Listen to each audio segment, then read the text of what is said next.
welcome back to WebToTech YouTube channel. Today for this video of WebToTech, I will be showing you how to create an Amazon account. So now to do that, you need to first open a Google browser on your PC and then open a new tab. There on the search bar, you type in amazon.com and press enter.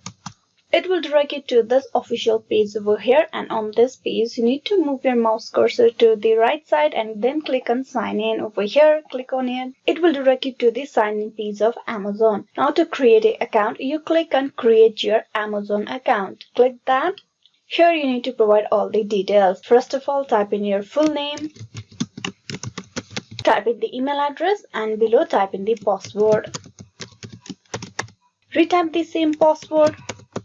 You need to click on verify email. Now for the verification, a one-time password will be sent to the email address of yours. You need to go and check your Gmail on this. So click open a new tab and there you type in Gmail.